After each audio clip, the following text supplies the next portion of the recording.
Economics में 90% से plus marks कैसे लाया जा सकता है एवं उनके साथ साथ इकोनॉमिक्स के पूरे सिलेबस से वीवीआई ऑब्जेक्टिव क्वेश्चन भी दिखाऊंगा। यानी कि आज के क्लास में मैं आप सभी को बताऊंगा 2027 के बोर्ड एग्जाम में इकोनॉमिक्स में आप 90% से प्लस मार्क्स कैसे ला सकते हो, और मैं आप सभी को यह भी बताऊंगा कि पूरा सिलेबस हम सभी को कैसे कंप्लीट करना है। ठीक है, ऑब्जेक्टिव एंड सब्जेक्टिव कैसे हम सभी को कंप्लीट करना है, उसके बाद ही हम सभी का 90% मार्क्स आ सकता है। ठीक है, उसके लिए आप सभी को ज्यादा कुछ नहीं करना है, वीडियो में बने रहिएगा। मेरा मतलब है वीडियो को एंड तक देखिएगा, सब कुछ आप सभी को पता चल जाएगा। ठीक है, और मैं आप सभी को आज की क्लास में बिहार बोर्ड परीक्षा 2027 के लिए मोस्ट इंपॉर्टेंट ऑब्जेक्टिव क्वेश्चन भी दिखाऊंगा इकोनॉमिक्स का। ठीक है, इसलिए आप सभी एक एक करके क्वेश्चन को ध्यान से देखिएगा। सभी क्वेश्चन वीवीआई क्वेश्चन है, वीवीआई बोले तो वेरी वेरी इंपॉर्टेंट। ठीक है, चलिए क्लास को शुरू करते हैं। देखो 90% मार्क्स लाना, यहाँ देखो 90% मार्क्स लाना कोई बड़ी बात नहीं है। ठीक है, आराम से आप सभी ला सकते हो। ठीक है, लेकिन देखो भाई, किसी भी काम को करने के लिए जुनून चाहिए। ठीक है, अगर आप सभी पढ़ोगे अच्छे से, अभी हम सभी के पास लगभग 8-9 महीने का समय बचा हुआ है। ठीक है, अगर आप सभी 8-9 महीने अच्छे से तैयारी करोगे तो 90% क्या, आप सभी 95% भी मार्क्स हासिल कर सकते हो। ठीक है, मैं आप सभी को जितना भी ऑब्जेक्टिव एंड सब्जेक्टिव दिखाऊंगा, सभी ऑब्जेक्टिव एंड सब्जेक्टिव आपको याद करना है। ठीक है, फिलहाल के लिए हम सभी क्लास को शुरू करते हैं, मैं आप सभी को आगे बताऊंगा। ठीक है, चलिए देखते हैं सबसे पहला क्वेश्चन क्या है। ये तो 2 नंबर का है। यहाँ देखो सबसे पहला क्वेश्चन, अर्थशास्त्र का जनक किसे माना जाता है। ये जो क्वेश्चन है, अगर ये क्वेश्चन नहीं पूछे तो मेरा नाम आप सभी बदल लीजिएगा। ठीक है, 100% मैं आप सभी को गारंटी लेता हूँ ये क्वेश्चन पूछेगा ही पूछेगा। ठीक है, 2027 के बोर्ड एग्जाम में। ठीक है, मेरे को पानी पीने दो। चलिए, अर्थशास्त्र का जनक किसे माना जाता है। ठीक है, बहुत ही इंपॉर्टेंट क्वेश्चन है मेरे भाई, एक एक करके क्वेश्चन को आपको ध्यान से देखना है। हो सके तो आप सभी अपने कॉपी में, ठीक है, आपका जो कॉपी है उनमें नोट कर लो। ठीक है, नहीं तो आप सभी चैनल को सब्सक्राइब कर लो। ठीक है, चैनल को सब्सक्राइब तो करना पड़ेगा अगर आपको 90% मार्क्स लाना है तो। अगर आपको इकोनॉमिक्स में 90% मार्क्स लाना है तो चैनल को सब्सक्राइब करना ही पड़ेगा। ठीक है, देखो आगे आप सभी खुद करोगे, मैं आप सभी को बताऊंगा आगे चल के। ठीक है, अर्थशास्त्र का जनक किसे माना जाता है। फिलहाल के लिए आप सभी ये वीवीआई क्वेश्चन देखो। ठीक है, जितना भी क्वेश्चन दिखाऊंगा सभी क्वेश्चन वीवीआई क्वेश्चन है। बाद में मेरे को मत बताना कि सर आपने बताया नहीं थे क्या, ये वीवीआई क्वेश्चन है। ठीक है, सभी क्वेश्चन वीवीआई क्वेश्चन है। ठीक है, और वीवीआई क्वेश्चन का मतलब जो बच्चे तेज है पढ़ने में उनको अच्छे से पता होगा। ठीक है, जिनका आईक्यू लेवल इंक्रीज है। ठीक है, चलिए, अर्थशास्त्र का जनक किसे माना जाता है, तो आपको याद रखना है एक का सही जवाब होगा option number B, Adam Smith को। ठीक है, option number B right answer है। 2027 बोर्ड एग्जाम के लिए ये क्वेश्चन क्या है, वीवीआई क्वेश्चन है, यानी कि मोस्ट इंपॉर्टेंट है। ठीक है, अर्थशास्त्र का जनक किसे माना जाता है, तो एडम स्मिथ को माना जाता है। ठीक है, मैं जितना भी क्वेश्चन दिखाऊंगा सभी क्वेश्चन को आपको ध्यान से देखना है। अगर आपको फिर भी शक हो तो वीडियो को दोबारा देख लेना, याद हो जाएगा। ठीक है, बहुत सारे बच्चे को, ठीक है, 80% बच्चे को एक ही बार में याद हो जाएगा। ठीक है, और आपसे भी मेरे को ये बताना कमेंट बॉक्स में वीडियो के लास्ट में कि कितने बच्चे को एक ही बार में सभी क्वेश्चन उत्तर याद हो गए थे। ठीक है, जिनके भी देखो, जितने भी बच्चे को एक बार में, ठीक है, एक बार में सभी क्वेश्चन उत्तर याद नहीं होंगे, दोबारा वीडियो को देखना, 101% गारंटी लेता हूँ याद हो जाएगा। ठीक है, चलिए 2 नंबर में क्या क्वेश्चन है देखिएगा। यहाँ देखो, समष्टि अर्थशास्त्र के अंतर्गत किसका अध्ययन किया जाता है। मेरे भाई बहुत इंपॉर्टेंट क्वेश्चन है, समष्टि अर्थशास्त्र के अंतर्गत किसका अध्ययन किया जाता है, तो आपको बताना है। अगर आपको मालूम है तो बताना है, नहीं तो कोई बात नहीं, मैं आप सभी को बताऊंगा। ठीक है, समष्टि अर्थशास्त्र के अंतर्गत किसका अध्ययन किया जाता है, तो 2 का सही जवाब होगा ऑप्शन नंबर बी, कुल रोजगार। ठीक है, ऑप्शन नंबर बी यहाँ पर राइट आंसर है। समष्टि अर्थशास्त्र के अंतर्गत किसका अध्ययन किया जाता है, कुल रोजगार। 101% गारंटी लेता हूँ 2027 के बोर्ड एग्जाम में पूछेगा ही पूछेगा ये सभी क्वेश्चन। ठीक है, चलिए 3 नंबर में, निम्न में कौन सा उत्पत्ति का साधन है, उत्पत्ति का साधन है बताओ, निम्न में कौन सा उत्पत्ति का साधन है, तो 3 का सही जवाब है ऑप्शन नंबर डी, उपयुक्त सभी। ठीक है, भूमि भी है, श्रम भी है, पूंजी भी है। ठीक है, निम्नलिखित में कौन सा उत्पत्ति का साधन है, तो ऑप्शन नंबर डी यहाँ पर राइट आंसर हो जाएंगे। ठीक है, 4 नंबर में, विलासिता की वस्तुओं की मांग की लोच कैसे होती है, विलासिता की वस्तुओं की मांग की लोच कैसे होती है, तो 4 का सही आंसर है ऑप्शन नंबर सी, इकाई से अधिक। ठीक है, ऑप्शन नंबर सी यहाँ पर राइट आंसर है, याद कर लो मेरे भाई। ठीक है, मेरे को पेन का कलर चेंज करने दो। आप सभी वीडियो को लाइक कर देना, जितने बच्चे अभी तक वीडियो को लाइक नहीं किए हो। ठीक है, आप सभी का एक लाइक मुझे मोटिवेट करता है कि मैं आप सभी के लिए अगला क्लास लाता रहूं। ठीक है, चलिए मैं आप सभी को बता देता हूं कि आप सभी 90% मार्क्स कैसे ला सकते हो और हम सभी को पूरा सभी सिलेबस कैसे कंप्लीट करना है। ठीक है, तो जरा ध्यान से सुनिएगा। ठीक है, सबसे पहले हम सभी बात करते हैं कि सिलेबस हम सभी को कैसे कंप्लीट करना है। ठीक है, देखो मैं आप सभी को पूरा इकोनॉमिक्स बुक जो है, किताब, उनको नहीं पढ़ाऊंगा। ठीक है, मैं आप सभी को पूरा सिलेबस कैसे कंप्लीट करूंगा, कैसे कंप्लीट करवाऊंगा, पहले ये समझो। ठीक है, ऑब्जेक्टिव एंड सब्जेक्टिव। ठीक है, मैं आप सभी को इतना ऑब्जेक्टिव एंड सब्जेक्टिव पढ़ा दूंगा जिनसे आप सभी का 95% मार्क्स आना तय है। ठीक है, 101% गारंटी है। मैं आप सभी को जितना ऑब्जेक्टिव एंड सब्जेक्टिव क्वेश्चन दिखा दूंगा, इन्हीं से क्वेश्चन पूछेगा 2027 के बोर्ड एग्जाम में, ठीक है। और बात रह गई 90% मार्क्स कैसे लाया जा सकता है, तो इनका भी मतलब आप सभी आराम से समझ गए होंगे, ठीक है। मैं जितना भी ऑब्जेक्टिव एंड सब्जेक्टिव दिखाऊंगा, सभी क्वेश्चन में से 100% आप सभी को यही सब क्वेश्चन पूछेगा। अगर आप सभी अच्छे से सभी क्वेश्चन यानी कि ऑब्जेक्टिव एंड सब्जेक्टिव को याद कर लोगे तो 90% लाना कोई बड़ी बात नहीं है, ठीक है। आगे आप सभी समझदार हैं, समझ गए होंगे। मैं ज़्यादा नहीं बोलूँगा क्योंकि मेरे पास कैमरा मेवरा नहीं है, बस एक रिकॉर्डिंग क्लास है, ठीक है। आप सभी समझ रहे हैं। चलिए, विलासिता की वस्तुओं की मांग की लोच कैसी होती है, तो इकाई से अधिक होती है, ठीक है। ऑप्शन नंबर सी यहाँ पर राइट आंसर है। 5 नंबर में, जब कुल उपयोगिता, जिसे हम सभी टीयू बोलते हैं, ठीक है, जब कुल उपयोगिता अधिकतम होती है तब सीमांत उपयोगिता एमयू कितनी होती है। क्वेश्चन पढ़िए आप सभी, क्वेश्चन को फिर से पढ़ो मेरे भाई। जब कुल उपयोगिता टीयू यानी कि अधिकतम होती है तब सीमांत उपयोगिता एमयू कितनी होती है। बहुत ही इंपॉर्टेंट क्वेश्चन है। 5 का सही जवाब है ऑप्शन नंबर सी, 0 होती है, ठीक है। याद रखिएगा, जब कुल उपयोगिता अधिकतम होती है तो सीमांत उपयोगिता 0 हो जाती है, ठीक है। ऑप्शन नंबर सी यहाँ पर राइट आंसर है। 6 नंबर में, बजट रेखा की ढाल कैसी होती है। बजट रेखा की ढाल कैसी होती है, धनात्मक, ऋणात्मक, स्थिर या फिर लंबवत। तो देखो 6 का सही आंसर है ऑप्शन नंबर बी, ऋणात्मक होती है, ठीक है। बहुत ही डेंजरस क्वेश्चन है ये सभी क्वेश्चन, कई बार पूछा जा चुका है मेरे भाई। 2027 में भी चांस है कि आप सभी को पूछ सकता है, ठीक है। बजट रेखा की ढाल कैसी होती है, ऋणात्मक होती है, ठीक है। लाइक कर देना, लेकिन लाइक कर देना, दोस्तों के साथ शेयर तो जरूर करना मेरे भाई, ठीक है। आप सभी के एक कारण से अगर दूसरे का भलाई हो जाए तो अच्छी बात है। चलिए, उत्पादन फलन में उत्पादन किसका फलन है। उत्पादन फलन में उत्पादन किसका फलन है, यही क्वेश्चन पूछ रहा है, ठीक है। तो 7 का सही जवाब है ऑप्शन नंबर बी, उत्पत्ति के साधनों का, ठीक है। ऑप्शन नंबर बी यहाँ पर राइट आंसर है। उत्पादन फलन में उत्पादन किसका साधन है, तो उत्पत्ति के साधनों का साधन है, ठीक है। चलिए, अवसर लागत को अवसर लागत को और किस नाम से जाना जाता है, यही क्वेश्चन है, ठीक है। अवसर लागत जो है उसको हम किस नाम से जानते हैं, यही क्वेश्चन है ना। अवसर लागत को किस और नाम से जाना जाता है, तो 8 का राइट आंसर है ऑप्शन नंबर बी, हस्तांतरण आय, ठीक है। हस्तांतरण आय यानी कि ऑप्शन नंबर बी यहाँ पर राइट आंसर है। ध्यान से देख लो, 101% गारंटी है, ये सभी क्वेश्चन पूछेगा ही पूछेगा, ठीक है। अवसर लागत को हस्तांतरण आय भी कहा जा सकता है, ठीक है। चलिए, 9 नंबर में, एकाधिकार बाजार में फर्मों की संख्या कितनी होती है। एकाधिकार बाजार में फर्मों की संख्या कितनी होती है, 2, 1, अनेक या फिर इनमें से कोई नहीं, बताओ। तो देखो 9 का सही जवाब है ऑप्शन नंबर बी, 1 होती है, ठीक है। ध्यान से देख लो मेरे भाई, एकाधिकार बाजार में फर्मों की संख्या कितनी होती है, 1, ओनली 1, ठीक है। 10 नंबर में, मांग का नियम क्या व्यक्त करता है। मांग का नियम क्या व्यक्त करता है, तो ऑप्शन नंबर ए, वस्तु की कीमत और मांगी गई मात्रा के बीच विपरीत संबंध, ठीक है। ऑप्शन नंबर ए यहाँ पर देखो, A option number right answer है, ठीक है। मांग का नियम क्या व्यक्त करता है, तो वस्तु की कीमत और मांगी गई मात्रा के बीच विपरीत संबंध, ठीक है। चलिए, 11 नंबर में, ध्यान से देख लो, एग्जाम में आप सभी को, यहाँ देखो, एग्जाम यानी कि 2027 के बोर्ड एग्जाम में आप सभी को क्वेश्चन के साथ साथ ऑप्शन भी आप सभी को ऐसे ही रहेगा, ऐसा ही ऑप्शन भी रहेगा आप सभी को। जो मैं ऑप्शन दिखा रहा हूँ, ऑप्शन भी आप सभी को ऐसा ही देखने के लिए मिलेगा, ठीक है। चलिए, औसत स्थिर लागत, जिसे हम सभी AFC बोलते हैं, वक्र का आकार कैसा होता है। औसत स्थिर लागत वक्र का आकार कैसा होता है, तो आपको याद रखना है। 11 का सही जवाब है ऑप्शन नंबर बी, आयताकार अति परवलय, ठीक है। ऑप्शन नंबर बी यहाँ पर राइट आंसर हो जाएंगे। क्वेश्चन को फिर से पढ़ लेते हैं। औसत स्थिर लागत, जिसे हम सभी इंग्लिश में शॉर्टकट में AFC बोलते हैं, उनका वक्र आकार कैसा होता है, तो आपको याद रखना आयताकार अति परवलय, ठीक है। ऑप्शन नंबर बी यहाँ राइट आंसर हो जाएंगे, ठीक है। 12 नंबर में, समष्टि अर्थशास्त्र की प्रमुख विशेषता क्या है। मैंने आप सभी को बता दिया कि आप सभी 90% मार्क्स कैसे ला सकते हो, ठीक है। देखो, मैंने जो आप सभी को बोला कि मैं आप सभी को जितना भी ऑब्जेक्टिव एंड सब्जेक्टिव दिखाऊंगा, अगर आप सभी इनको अच्छे से देख लोगे तो ऑब्जेक्टिव आप सभी का इकोनॉमिक्स में 90% मार्क्स आ जाएगा, ठीक है। इनको हल्के में मत लेना मेरे भाई, ठीक है। मैंने बोल दिया, लेकिन आपको करना थोड़ा मुश्किल पड़ सकता है, ठीक है। लेकिन मैं आप सभी को जितना भी क्वेश्चन एंड एक भी वीडियो को आपको मिस नहीं करना है, ठीक है। क्योंकि मैं आप सभी को एग्जाम आते तक बहुत सारा क्वेश्चन दिखाऊंगा, सभी क्वेश्चन को आपको याद करना पड़ेगा, उसके बाद ही आप सभी का 90% मार्क्स आ सकता है, ठीक है। समष्टि अर्थशास्त्र आ नहीं सकता है, 101% है, आएगा ही आएगा। अगर आप सभी वीडियो को अच्छे से देखोगे तो, सभी क्वेश्चन को अच्छे से याद करोगे तो, ठीक है।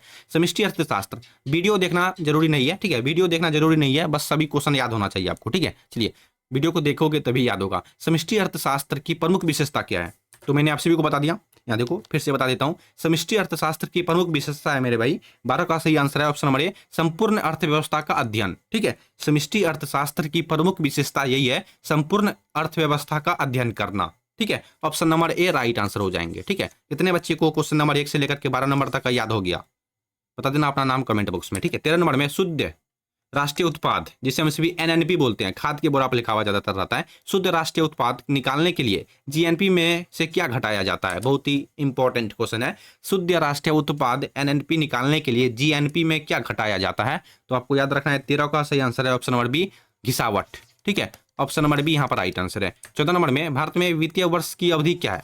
भारत में वित्तीय वर्ष की अवधि है 1 अप्रैल से लेकर के 31 मार्च तक, ठीक है। Option number B right answer है। भारत में वित्तीय वर्ष की अवधि क्या है? वित्तीय वर्ष कब लगाया जाता है? तो 1 अप्रैल से लेकर के 31 मार्च के बीच में, ठीक है। चलिए 14 का right answer option number B होगा। 15 नंबर में बैंकिंग प्रणाली में मुद्रा का सृजन कौन करता है? बैंकिंग प्रणाली में मुद्रा यानी कि रुपया का सृजन कौन करता है, ठीक है। तो देखो 15 का सही जवाब है ऑप्शन नंबर बी, व्यावसायिक बैंक करता है, ठीक है। मुद्रा का सृजन कौन करता है? तो व्यावसायिक बैंक करता है, ठीक है। और बनाना देखो मैं आपसे कोई क्वेश्चन बता देता हूँ, इकोनॉमिक्स का एक इंपॉर्टेंट क्वेश्चन है कि कागज वाले नोट, ठीक है, कागज वाले जितने भी नोट होते हैं उनको कौन बनाते हैं? तो भारतीय रिजर्व बैंक यानी कि आरबीआई बनाते हैं, ठीक है, याद रखिएगा। तरलता जाल की स्थिति में बाजार दर कैसी होती है? तरलता जाल, ठीक है, की स्थिति में बाजार दर कैसी होगी? तो 16 का सही जवाब होगा ऑप्शन नंबर बी, न्यूनतम होगी, ठीक है। Option number B right answer होगा। 17 नंबर में ध्यान से देख लो, मुद्रा वह है जो मुद्रा का कार्य करे, यह परिभाषा किसने दी? एक परिभाषा है, मुद्रा वह है जो मुद्रा का कार्य करे, यह किसने परिभाषा दी? यानी कि यह किसका बोले मतलब मेरा मतलब है एक उदाहरण है, वही आपको बताना है, ठीक है। किसने इस बात को बोला था? मुद्रा वह है जो मुद्रा का कार्य करे, किसने बोला था? तो 17 का सही जवाब है option number C, Hartley Withers, ठीक है, Hartley Withers, option number C, Hartley Withers ने कहा था मुद्रा वह है जो मुद्रा का कार्य करे, ठीक है। चलिए 18 नंबर में विदेशी विनिमय दर का निर्धारण कहाँ होता है? विदेशी विनिमय दर का निर्धारण जो है विदेशी विनिमय बाजार में मांग और पूर्ति द्वारा होता है, ठीक है। फिर से पढ़ लो क्वेश्चन, विदेशी विनिमय दर का निर्धारण कहाँ होता है? तो आपको याद रखना है विदेशी विनिमय बाजार में मांग और पूर्ति के द्वारा होता है। पढ़िए आप सभी, विदेशी विनिमय दर का निर्धारण कहाँ पर होता है? विदेशी विनिमय बाजार में मांग और पूर्ति के द्वारा ही होता है, ठीक है। चलिए 19 नंबर में भारत में केंद्रीय बैंक कौन सा है?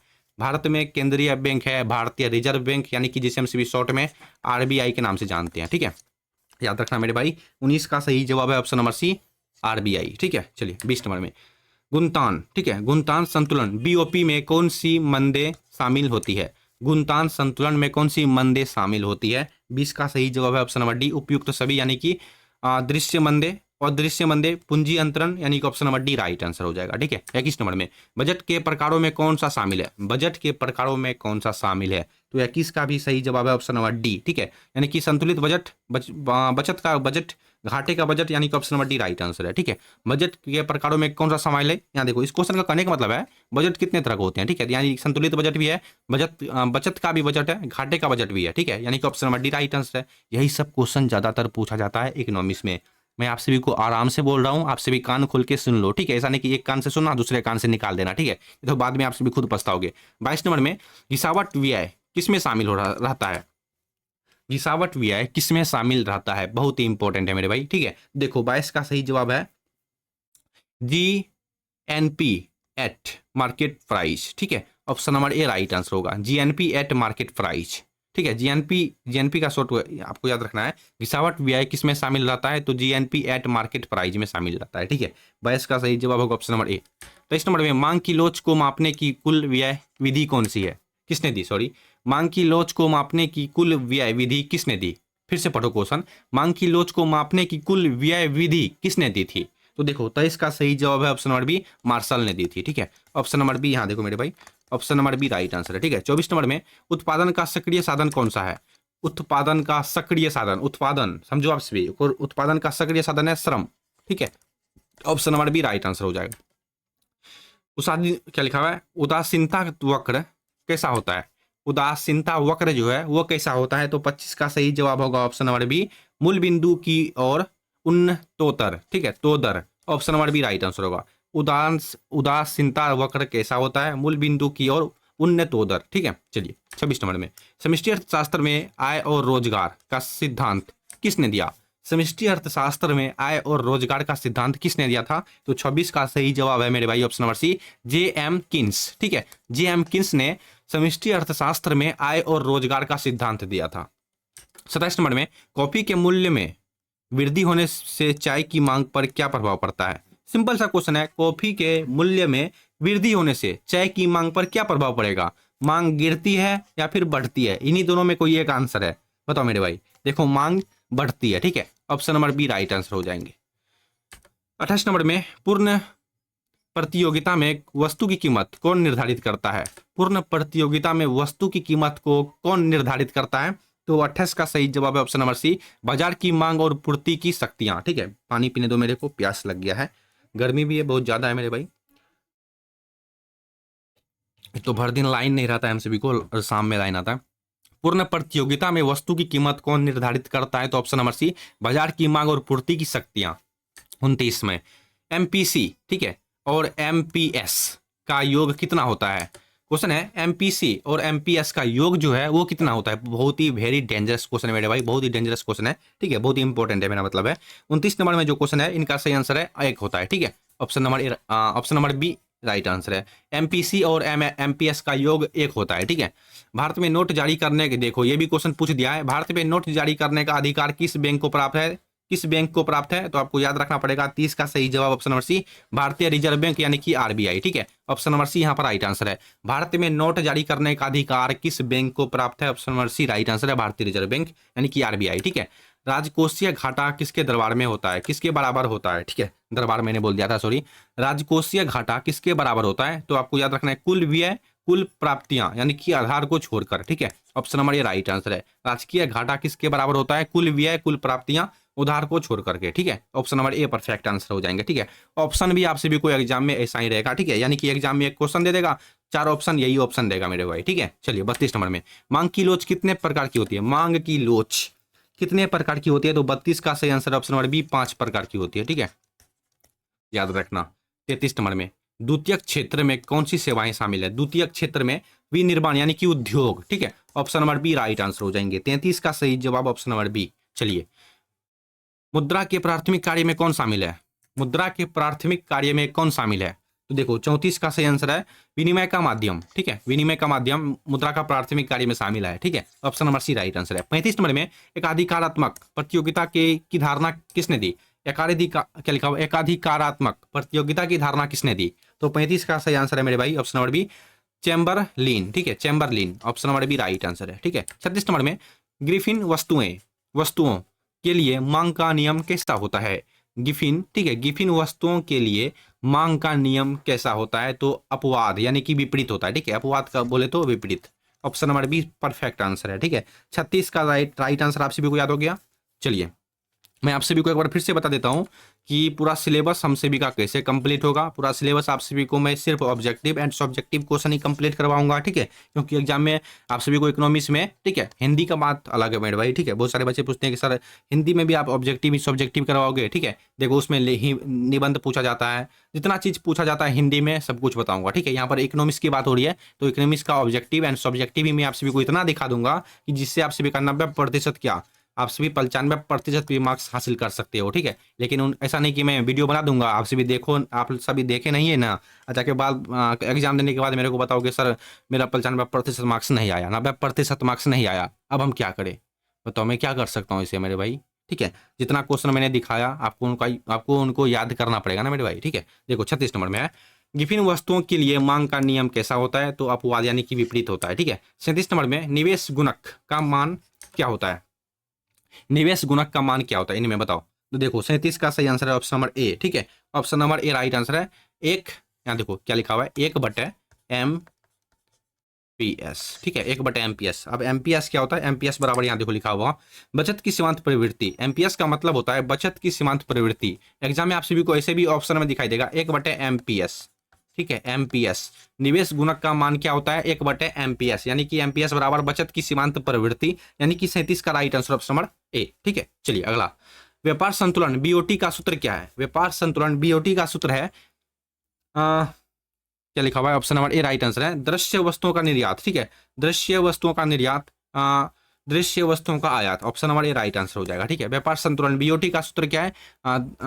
दृश्य होगा, यहाँ पर कुछ और क्या लिखा हुआ है यार, देखो लिखने में यहाँ पर टाइपिंग करने में दिक्कत की है वो, ठीक है, यार कोई बात नहीं, यहाँ पर option number A right answer होगा, ठीक है। मैं आप सभी को पहला कमेंट पिन कर दूंगा, आप सभी पढ़ लेना, इसका राइट आंसर वही होगा, ठीक है। चलिए अगला क्वेश्चन देखते हैं 39 नंबर में, स्थिर लागत, ठीक है, यानी कि एग्जिट कॉस्ट का उदाहरण कौन सा है? स्थिर लागत इसे हम सभी इंग्लिश में एग्जिट कॉस्ट बोलते हैं, ठीक है। का उदाहरण कौन सा है? तो 39 का सही जवाब ऑप्शन नंबर बी, फैक्ट्री का किराया, ठीक है। Option number B right answer होगा, ठीक है। 40 नंबर में सीमांत उपयोगिता MU निकालने का सही सूत्र क्या है? सीमांत उपयोगिता जिसे हम सभी MU बोलते हैं, उनको निकालने का सही सूत्र क्या है, ठीक है। अगर मैं यहाँ पर डिटेल में बताऊं तो काफी लंबा हो जाएगा वीडियो और मेरे पास उतना जगह भी नहीं है मैं आप सभी को समझा पाऊँ, ठीक है। अगर आप सभी को जानना है तो मेरे को इंस्टाग्राम पे पूछ लेना, लिंक आपको इंस्टाग्राम का डिस्क्रिप्शन में मिल जाएगा, ठीक है। और हाँ, टेलीग्राम चैनल को आप सभी जरूर ज्वाइन कर लेना, वहां पर आप सभी को पता चलेगा कि कब क्लास होगा, कल कौन से सब्जेक्ट का क्लास होगा, है ना। समझ रहे होंगे आप सभी। यहाँ देखो 40 का सही जवाब है ऑप्शन नंबर ए, ठीक है।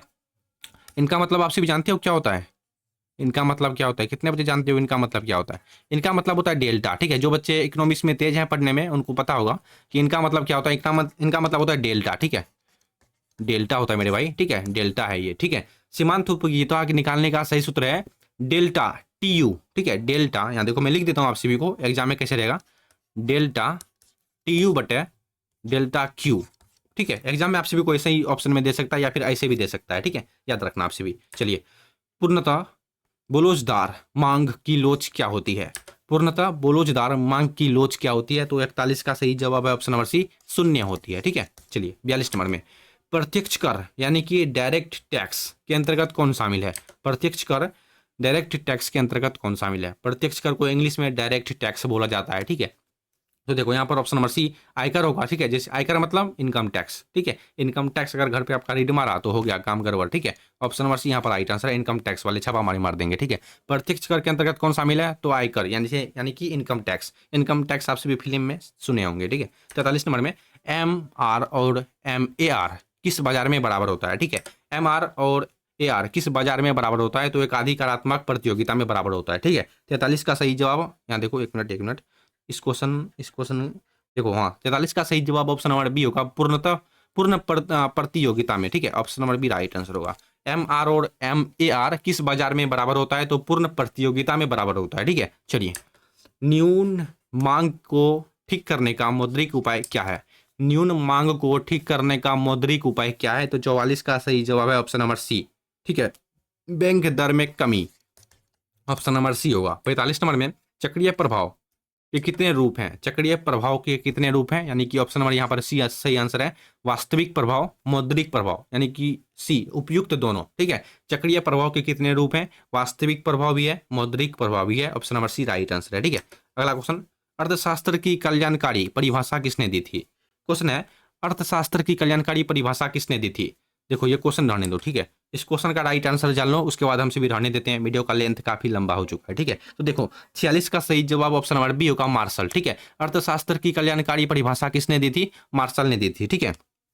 चलिए, टोटल मिला करके हम सभी आज के क्लास में 1 नंबर से लेकर के 46 नंबर तक का क्वेश्चन देखे हैं, ठीक है। ये 46 क्वेश्चन VVI क्वेश्चन है बिहार बोर्ड परीक्षा 2027 के लिए। समझ गए आप सभी। और आप सभी को 90% मार्क्स कैसे लाना है बिहार बोर्ड परीक्षा 2027 में, और मैं ये भी बात मैंने आप सभी को बता रखा है, ठीक है। अगर आप सभी सहमत हो तो आप सभी अभी तुरंत चैनल को सब्सक्राइब कर लो, वीडियो को लाइक कर दो, दोस्तों के साथ क्लास को शेयर कर दो, ठीक है। और हाँ, बेल नोटिफिकेशन को ऑन कर लेना, मैं जब भी वीडियो लेके आऊँगा तो सबसे पहले नोटिफिकेशन आप तक पहुँच जाएगा, ठीक है। कल के लिए आप सभी मेरे को ये बताना कि ये वीडियो आपको कैसी लगी, ठीक है। कल के लिए हम सभी मिलते हैं अगले वाले वीडियो में, तब तक के लिए जय हिंद, जय भारत।